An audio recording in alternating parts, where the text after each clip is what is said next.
En Cuba, en cada metro cuadrado del territorio nuestro, se recibe cada día una energía de 5 kilowatt-hora. Equivale a medio litro de petróleo en cada metro cuadrado. La electricidad que consume una casa en Cuba promedio es exactamente la energía solar que su azotea recibe en 1 metro cuadrado. Qué interesante.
La política energética mundial cogió hace muchos años un camino equivocado, que se basa en una contaminación del medio ambiente, no solo por el desprendimiento del CO2, sino también por los problemas de la contaminación térmica. O sea, se rompe el equilibrio térmico que existía entre el Sol y la Tierra. Cuando en la Tierra se produce muchísimo más calor que el que recibe del Sol, se rompe el equilibrio. Cuando la atmósfera se está contaminando y cada vez la energía que reflejaba la Tierra se queda dentro de la atmósfera, se sigue calentando. Por eso no cabe duda que para poder, diría, subsistir, la humanidad hay que cambiar la política energética.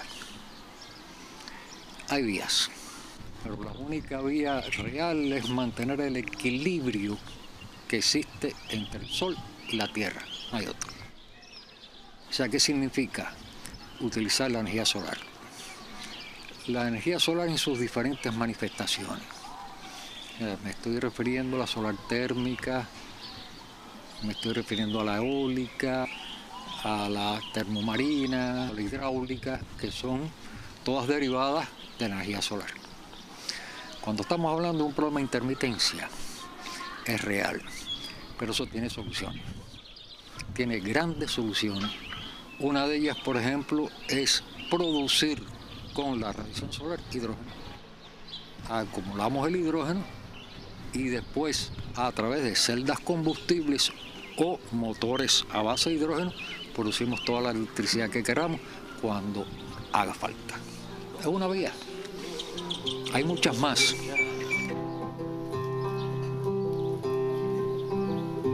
Pobres los ángeles urgentes que nunca llegan a salvarnos. ¿Será que son incompetentes o que no hay forma de ayudarnos? Para evitarles más dolores y cuentas del psicoanalista, seamos un tilín mejores y mucho menos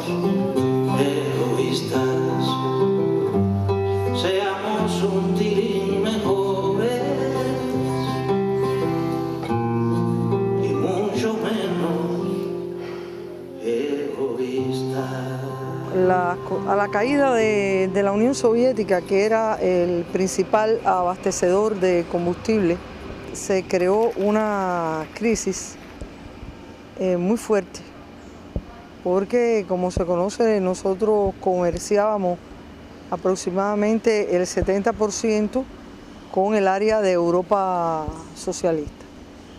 Hubo una etapa de apagones muy fuerte, en lugares donde los apagones duraban hasta 12 horas y en otros hasta 16. Muchas industrias tuvieron prácticamente que cerrar por falta de energía y el país se vio en una condición muy brutal de bloqueo económico por una parte, de la caída de sus suministradores tradicionales, y la población tuvo que desarrollar toda una serie de estrategias alternativas para poder seguir adelante con su vida. Se decreta el llamado periodo especial. El periodo especial se fundamenta sobre todo en una estrategia de ahorro máximo de todos los recursos, fundamentalmente los energéticos, una distribución equitativa de esos recursos y sobre todo la creación de toda una serie de medios nuevos para poder enfrentar las crisis. Es ahí como surge, por ejemplo, una nueva visión hacia las energías alternativas. Se construye una fábrica de paneles solares con la cual comienzan a habilitarse toda una serie de instituciones e instalaciones. Hay otros sistemas que también han posibilitado una rápida recuperación de la generación de energía, que es el desarrollo y la implantación de los grupos electrógenos a lo largo y ancho de todo el país. Este sistema de grupos electrógenos no es más que son pequeñas bases generadoras que permiten de manera local abastecer determinadas zonas, por pequeños pueblos, pequeñas ciudades, y integrarse al sistema electroenergético nacional. Se independizaron diferentes zonas de estas termoeléctricas y se fueron colocando grupos electrógenos que en los primeros momentos fueron de full oil, porque eran los que más rápido se consiguieron y además porque eran más baratos. Después se han ido sustituyendo paulatinamente por grupos que trabajan con diésel.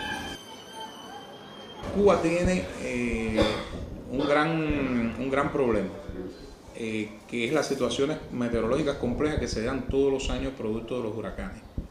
Prácticamente dejaba en muy mal estado todas las instalaciones, las grandes torres de conducción de electricidad del sistema electroenergético nacional. Al descentralizarse del sistema de producción energética tradicional, permite la supervivencia de muchas zonas a lo largo y ancho del país, puesto que no es lo mismo atender una pequeña instalación eléctrica con conexiones más directas hacia los puntos de suministro que tener que depender de las grandes redes con voltaje de hasta 250.000 voltios, que cuando son dañadas por los huracanes prácticamente dejan sin luz a grandes zonas del territorio nacional, con todas las afectaciones económicas que esto ocasiona. ¿Por qué hacer plantas generadoras de electricidad concentrada?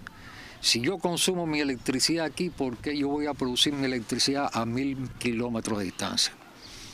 Con todas las pérdidas que eso tiene y con todos los problemas de ineficiencia en el traslado de la energía. Nosotros podemos hacer muchas pequeñas plantas generadoras de electricidad cerca del lugar de consumo. A lo mejor pudieras darte cuenta que todo este sistema de energía distribuida, no concentrada, es pérdida de poder. El poderoso quiere tenerlo concentrado. Yo quiero dominarte. Tengo 5 plantas en tu país. Te quito la electricidad si no haces lo que yo diga. ¿Te das cuenta cómo cuando estamos hablando de independencia energética, estamos hablando de independencia económica, pero estamos hablando de independencia política? Cuando pensamos a veces de que por qué en el mundo no se han desarrollado estas tecnologías, estamos conscientes que la causa principal es porque la energía es un instrumento de poder. Quien domina la energía domina el mundo. En realidad no es un problema tecnológico. En realidad tampoco es un problema económico. Bueno, el petróleo sigue siendo la fuente principal. En este momento ya nosotros producimos el 90% del petróleo necesario para la energía eléctrica del país. Se están descubriendo nuevos yacimientos. Se conoce que Cuba tiene autoridad sobre una amplia zona del Golfo de México que es rica en yacimientos petroleros. El petróleo nacional sí se está empleando para la generación de energía y esto también ha aliviado mucho la importación de combustible. La faja petrolera fundamental que tiene Cuba en estos momentos es la faja petrolera del norte de La Habana y Matanza. Este es un petróleo que tiene alto contenido de azufre, que realmente requiere de un proceso muy especializado para su procesamiento, pero no obstante se han creado algunas innovaciones para poderlo aprovechar, sobre todo en la generación de energía eléctrica. Se han hecho adaptaciones en las calderas para que pueda asimilarse este petróleo. También comenzaron la generación de electricidad a través del gas acompañante de los pozos de petróleo. Esto es un tema muy novedoso en Cuba. Se crea la planta de Energas en Varadero, que aprovechó que las grandes volúmenes de gas que se generan en los pozos de petróleo de Varadero. Como el que va con mucha fe, como el que gana andando gala. Él se me aleja, soñador sin ver, que se me queda dando vueltas el alma.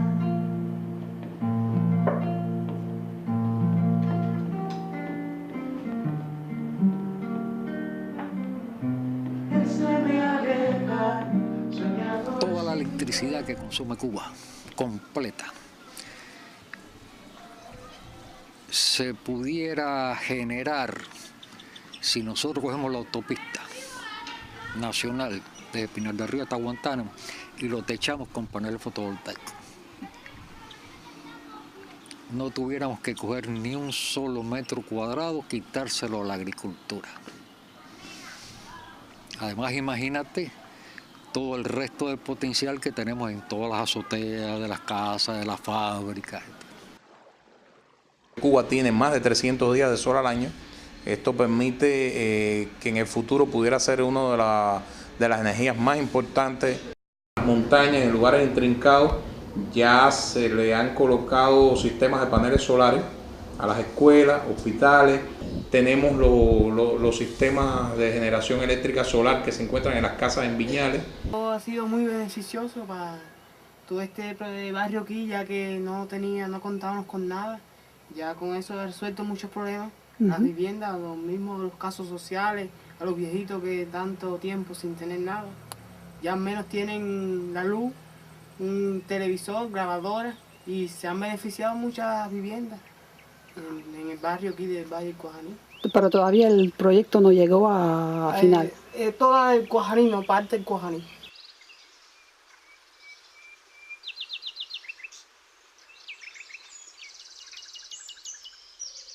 Vino 5 luces, la grabadora y el televisor. Ya. ¿Y los niños qué piensan de tener su televisorcito? Ahora ven los muñequitos aquí todos los días. Claro, sí. Ay, hijo, que nunca en la vida siempre nos alumbramos con chismosos. O sea que antes de poner este sistema ustedes no tenían ningún tipo de luz aquí. Ningún tipo de luz. ¿Y cuántos años hace que tienen montado ustedes el 3 sistema años. aquí? ¿Y no han tenido problemas? No, el de aquí no ha tenido problema. ¿Y les da cuántas horas de electricidad diaria más o menos? Sí, pues los muchachos aquí, bueno, fines de semana es cuando más se ponen, que están ellos mientras están en la escuela. Se pone casi el día entero y por la noche un rato, y dura bastante. ¿Ustedes creen que han ganado en calidad de vida? Sí, aquí antes no teníamos que comprar unos chismosos. ¿Y hace mucho que tiene el panel solar? 4 años. Con lámpara, con sus tubos y todo, hubo que quitarla porque no hay tubos de repuesto. Entonces con bombillitos de esos, que esos son bombillitos de carne, para podernos alumbrar por la noche. Con el machete la mano. Tengo un poder soberano que me lo dio la sabana, de cantarle a la mañana, brindándole mi saludo a la palma, al escudo y a mi bandera cubana, y a mi bandera cubana. Ay, por eso canto a las flores y a la mañana que inspira. Ay, le canto a Cuba querida, la tierra de mis amores. Ay, le canto a Cuba querida, la tierra de mis amores. Ah, linda melodía. Las escuelas de montaña, las pequeñas escuelitas rurales tienen sistemas de paneles solares. Estos sistemas de paneles solares permiten abastecer de electricidad las computadoras, los sistemas audiovisuales, o sea, el televisor, sistema de reproducción de video. Se ponen en los lugares donde no están electrificados, porque hay escuelitas muy intrincadas y para que esos niños tengan su computadora, su video, su televisor, vean sus teleclases, por eso se implanta ese programa. La esperanza y la alegría, la esperanza y la alegría.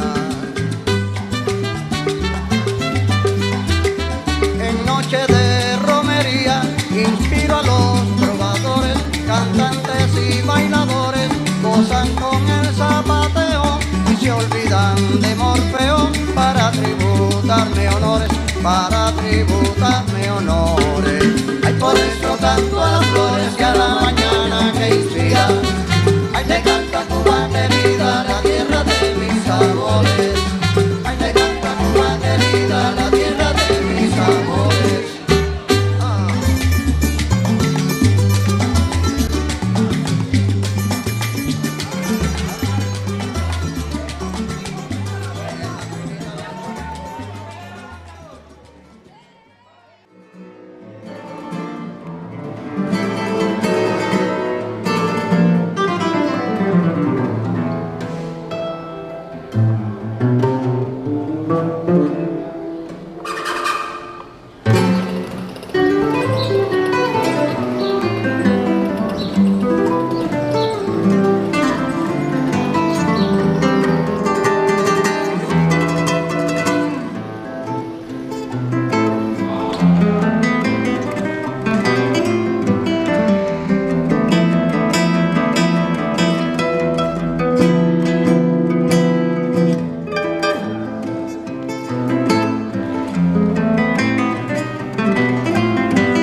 También nosotros estamos desarrollando la energía eólica en diferentes partes del país. Se hizo un estudio de los lugares donde más corrientes de viento había, donde mayor viento había.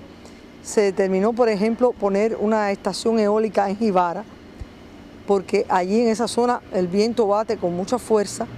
En la Isla de la Juventud también hay zonas en Pinar del Río. Hay diversas zonas en el país, pero esto necesita dinero.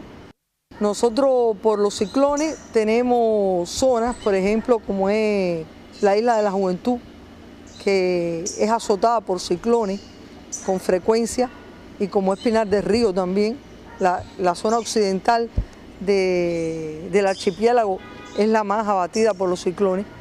Y ahí entonces se ponen una tecnología de aerogeneradores desmontables.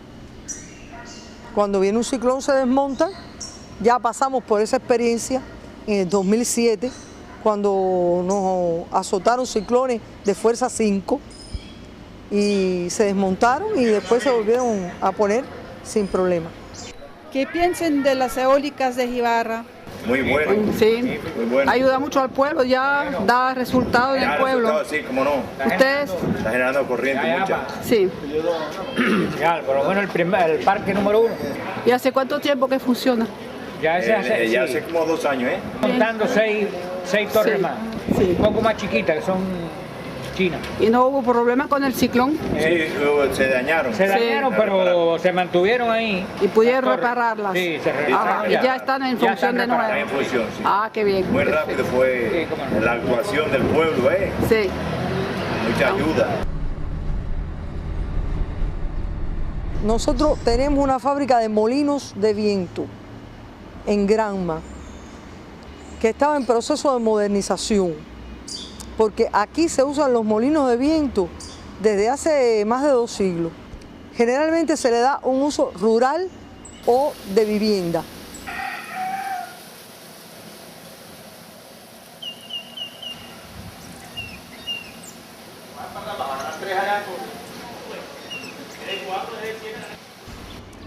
Tenemos la energía hidráulica, aunque Cuba no es rica, como es un territorio estrecho, no es rica en lo que se puede decir ríos con mucha potencia de agua, pero tenemos varias represas en el país.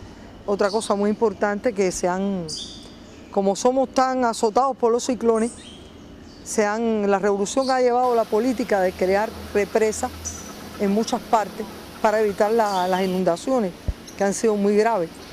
Y esa agua a veces también se aprovecha para producir electricidad. Ya existen en varias zonas del país, sobre todo en las zonas de montaña, que es donde más se ha ido potenciando este tipo de energía, las mini hidroeléctricas que aprovechan los pequeños caudales de agua de los arroyos que caen de la montaña. Cuba no se caracteriza por ser un país de grandes ríos, pero sí estas pequeñas fuentes, de estas pequeñas corrientes de agua permiten generar electricidad. La energía hidráulica que se está generando con las mini hidroeléctricas ha permitido abastecer escuelas, pequeños poblados, hospitales y otras instalaciones de servicio social. Aquí en la montaña aproximadamente, ¿cuántas mini hidroeléctricas hay por todo el Cambray que usted conoce? Cuando debe haber alrededor de 30, 40 mil, un poco más desarrollada, más grande, de más capacidad y de menor capacidad que esto. Y con esa electricidad se abastecen los poblados. Hay poblados, hay casas independientes, hay escuelas. O cualquier catástrofe que pudiera pasar, hay un sistema de la subplanta de que está de Nicaragua y queda independiente, entonces ya la hidroeléctrica en la Manilla pasa a abastecer todo lo que es el municipio de Nicaragua, los poblados aledaños, el hotel, todas las poblaciones cerca ahí, los municipios de policlínicos y todo lo que hay, abastecimientos de agua, todo queda. La electricidad que sobra pasa se a agrega. la red nacional. Y hace parte también de una preocupación por el medio ambiente. Sí, sí, sí. Eso es, ecológicamente es lo mejor porque no tiene afectación ecológicamente a nada. Pura agua nada más y económicamente también porque no tiene gastos de diésel, ni aceites, ni ningún tipo de lubricante, ni nada. Se comienza a trabajar en el tema del biogás, o sea, aprovechar las fuentes generadoras de este tipo de combustible, sobre todo en granjas porcinas y en granjas vacunas, y esto realmente fue aliviando paulatinamente la escasez de energía que había. Se habla de los biocombustibles, pero hay formas de obtener biocombustibles sin necesidad de desplazar lo que es la producción de alimentos hacia la obtención de energía. Pues, por ejemplo, aquí se ha experimentado con el uso del bagazo, de la caña, que realmente tiene un valor energético alto, con el propio marabú, que las tierras que se van limpiando de marabú, el marabú también tiene un alto contenido energético y eso significaría botarlo y se puede aprovechar en la obtención de energía. También la cáscara del café y además en Oriente hay un experimento que se hace a través de una semilla que es productora de aceite y que enriquece el terreno y que de ella también se puede obtener energía. O sea que hay diversas formas de obtener energía de los productos naturales sin afectar la alimentación de los seres humanos o de los animales. a pedrar, pero yo que conozco el elemento, no la voy a quedar, que te va. Eres tú, Muchicumanamá, Muchicumanamá, eres tú, Muchicumanamá, todo el mundo. Estaba la gota en tu salsa, y no me la comí porque estaba muy salada. Y estaba el maíz en su salsa nada más, y nadie se la comió porque estaba muy salada. La gota en tu salsa. Hay algo que es importante cuando estamos pensando en desarrollar las fuentes renovables de energía, tiene que basarse en algo primario y fundamental, es ahorro y eficiencia. No se puede hablar de un desarrollo energético sostenible basado en el consumismo. Realmente no se puede, en el despilfarro, no se puede. Hay que reciclar lo que se pueda reciclar, pero darle el uso correcto a cada cosa que exista, porque todo tiene un costo energético. Y cuando estamos hablando entonces de un verdadero desarrollo sostenible, hay que ir pensando en quitarse la mentalidad del consumismo, sino realmente utilizar las cosas que cada cual necesite para poder desarrollarse como persona y poder desarrollar la sociedad. Se tomaron otras medidas de ahorro, como la sustitución de bombillos incandescentes por bombillos ahorradores. Estos bombillos, esta sustitución se hizo en todo el país. También se sustituyeron refrigeradores, porque mucha gente tenía refrigeradores muy antiguos, que aunque funcionaban bien, eran muy gastadores de energía.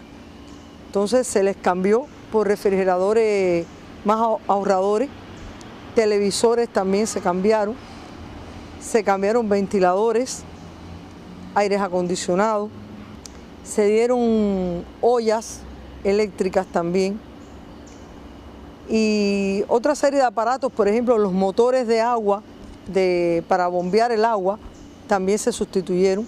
Te ha traído como consecuencia una reducción considerable de consumo eléctrico. Yo puedo decirte que en el caso mío, yo lo he visto en mi propia casa, yo pagaba por el consumo eléctrico en mi casa a veces entre 60 y 70 pesos cubanos mensuales, y yo ahora pago prácticamente un tercio de todo eso.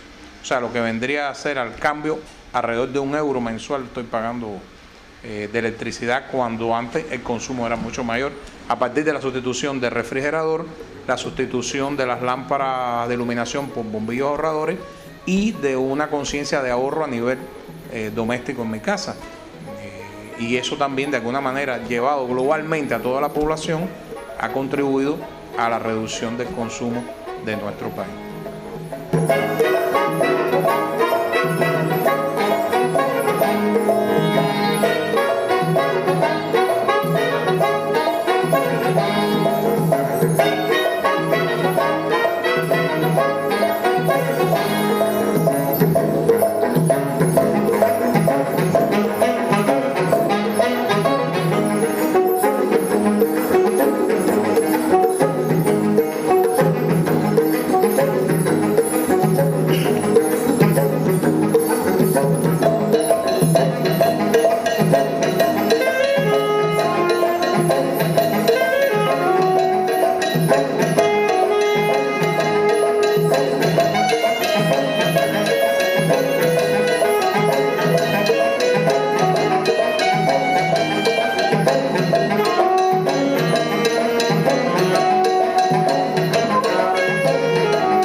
También se hizo un plan educativo en las escuelas a los niños, se les puso como parte de su programa de estudios la importancia de la energía y de su ahorro.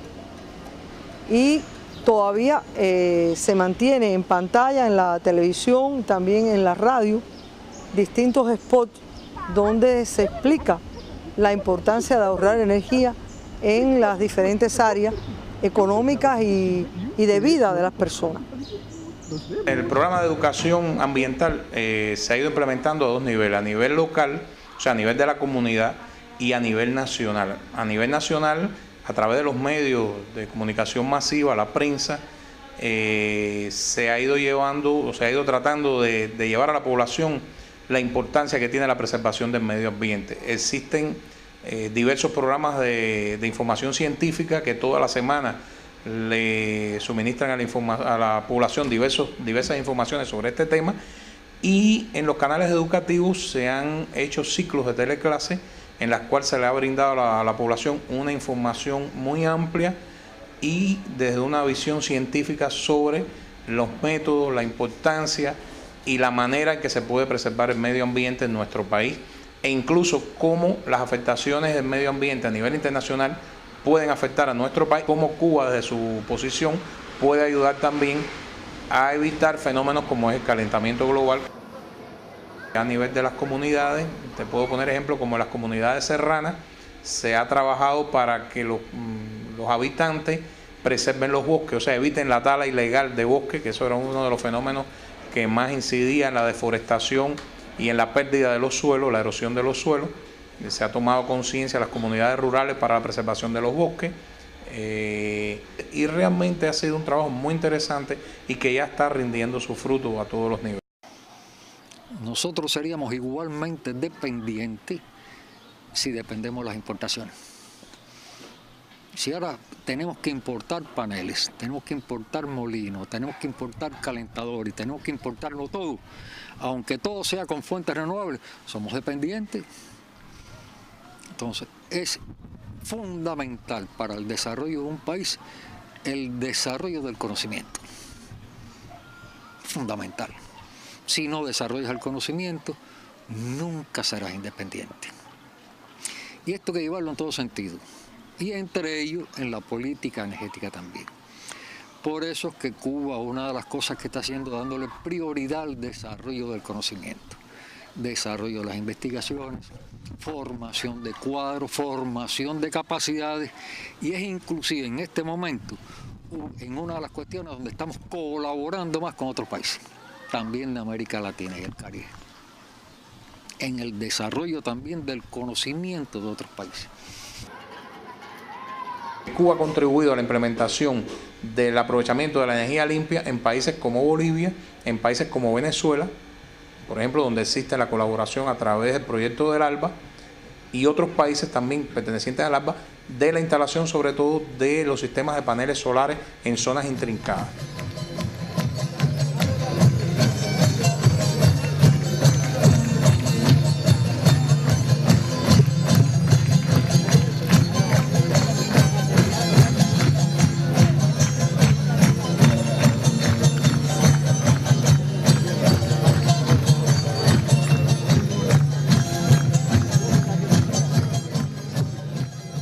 Nosotros contamos con, en las comunidades que no tienen energía, el gobierno de Cuba donó paneles solares, donó unos cuantos paneles solares a este hermano pueblo de Bolivia. Aquí al departamento de Chuquisaca se donaron 1.132 paneles solares para aquellas comunidades que no tienen energía. No se le cobró un centavo por estos paneles que llegaron aquí, sencillamente se instalaron de inmediato en las diferentes comunidades y municipios. Esto ha sido un impacto muy grande, muy grande, muy grande, muy grande. Porque nunca esas personas habían visto, quizás los niños habían visto la luz, nunca habían visto un televisor. Y no solamente aquí en Bolivia existe hoy el trabajo con los paneles solares, en muchos países que no hay energía, también Cuba ha contribuido con el apoyo de los televisores, los VHS y los paneles solares.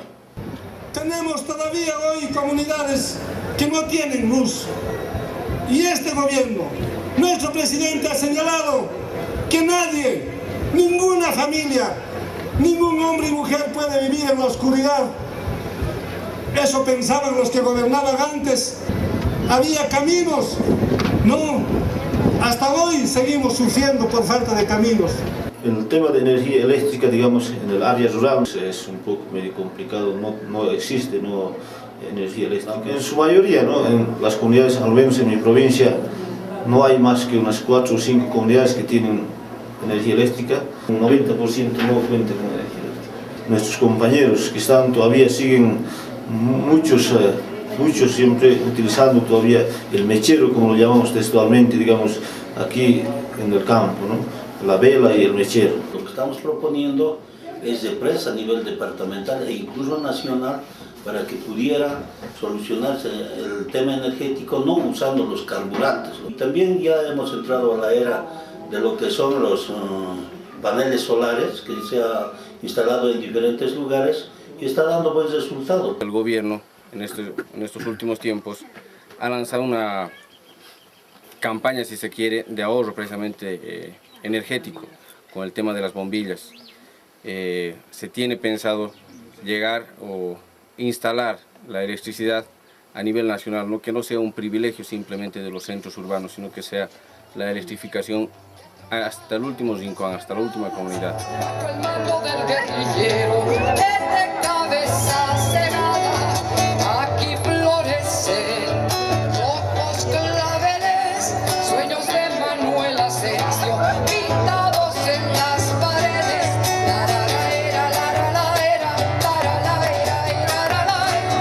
Sueños de Manuel Asensio, pintados en las paredes.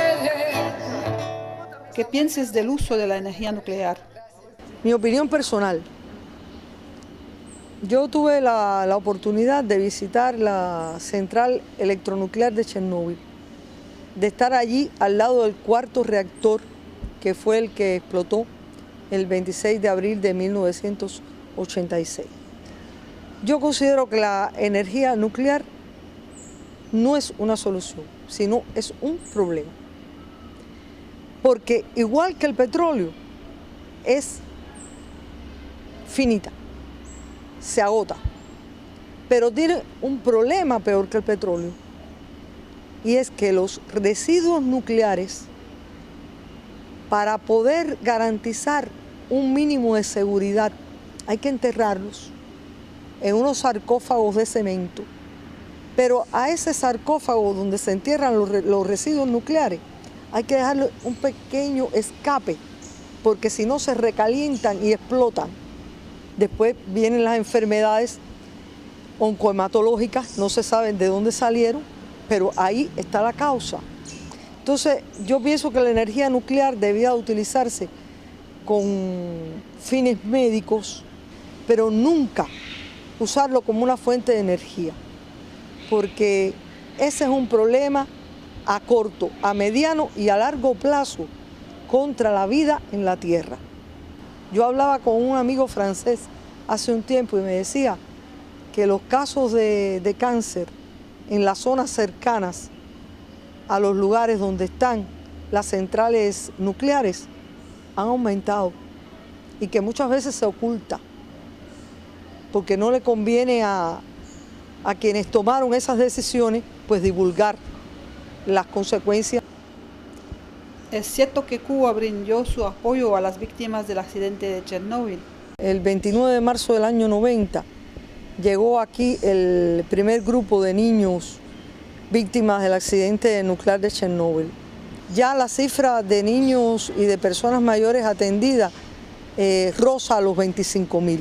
Una pequeña porción de ellos eran enfermedades oncohematológicas, porque hubieron también leucemias, anemias aplásticas.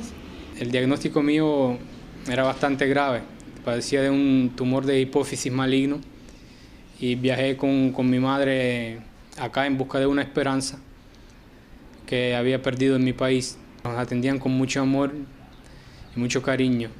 Gracias a todo esto ahora estoy vivo, lleno de planes para mi vida futura. Me gradué de estomatólogo el año pasado. En los momentos más difíciles de la economía cubana, cuando se disolvió el campo socialista, cuando cayó la Unión Soviética, durante todo ese periodo, en medio de todas esas dificultades, el programa de atención a los niños de Chernóbil ha continuado.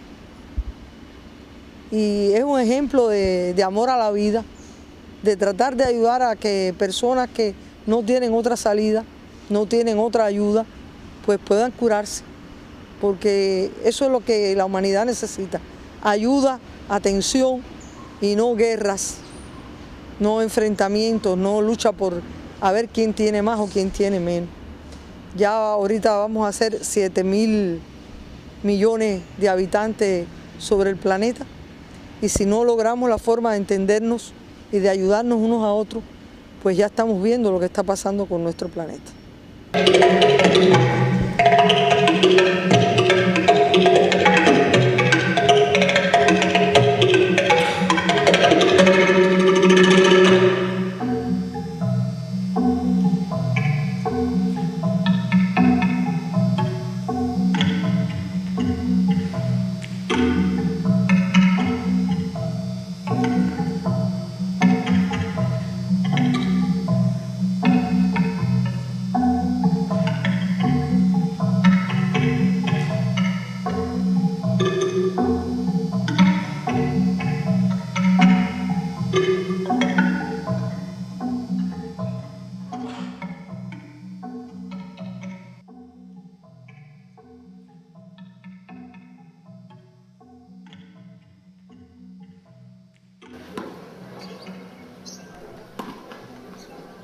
¿Piensan que algún día Cuba podría lograr la independencia energética?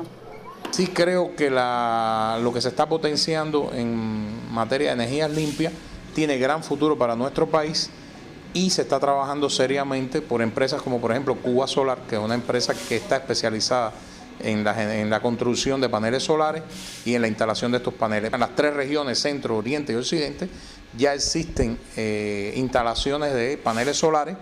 Realmente el periodo especial, si bien ha constituido un enorme reto para el país, también ha potenciado muchas nuevas ideas, ha potenciado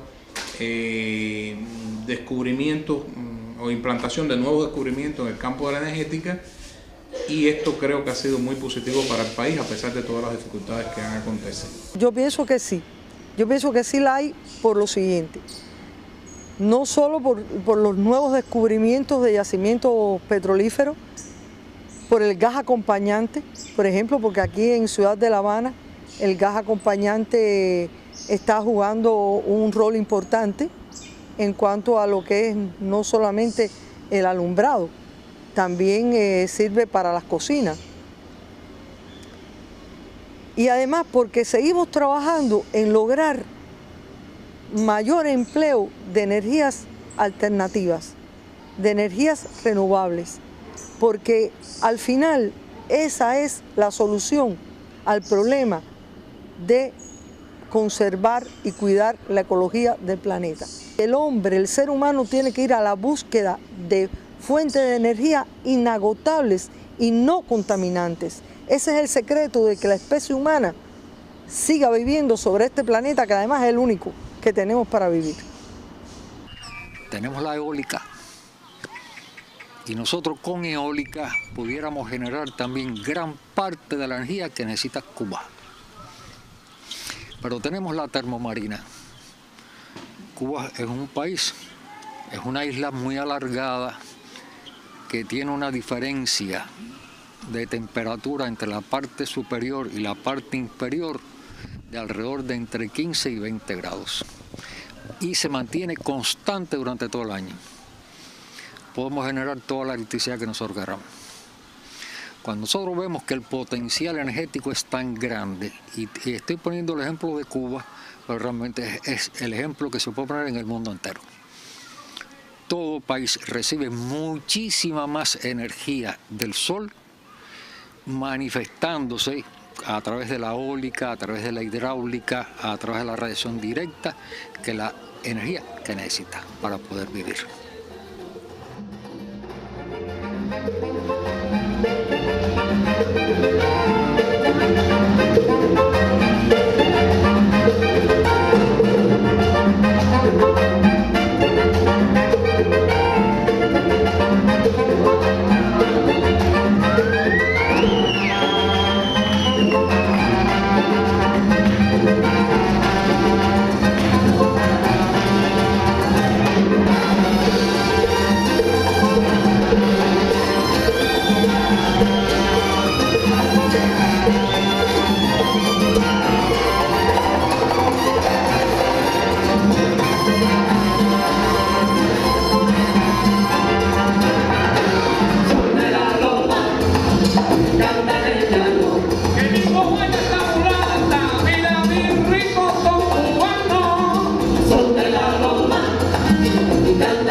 atmósfera se sigue calentando. Por eso no cabe duda que para poder, diría, subsistir, la humanidad hay que cambiar la política energética.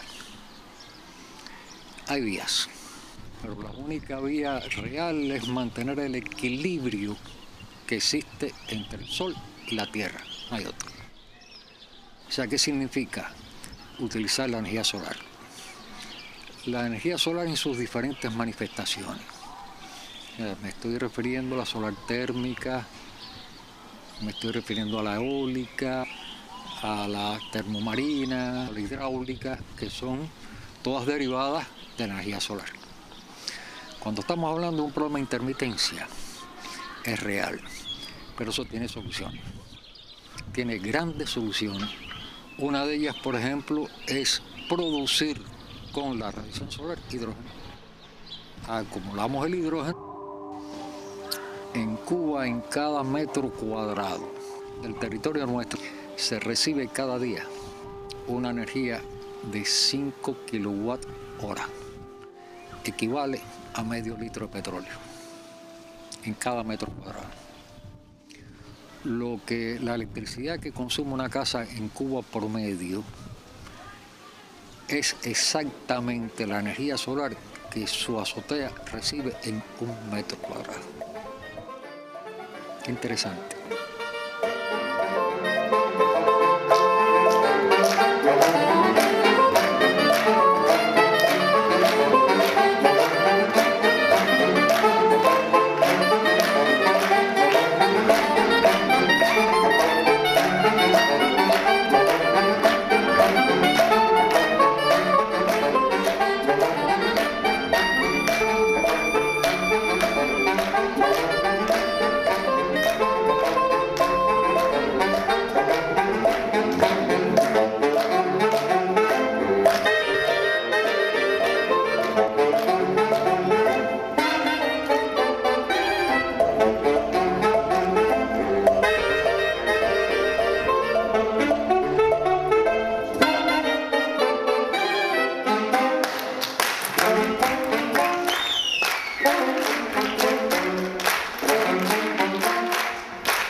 La política energética mundial cogió hace muchos años un camino equivocado, que se basa en una contaminación del medio ambiente, no solo por el desprendimiento del CO2, sino también por los problemas de la contaminación térmica. O sea, se rompe el equilibrio térmico que existía entre el Sol y la Tierra.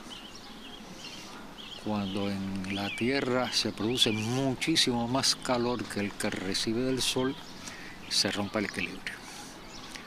Cuando la atmósfera se está contaminando y cada vez la energía que reflejaba la Tierra se queda dentro de la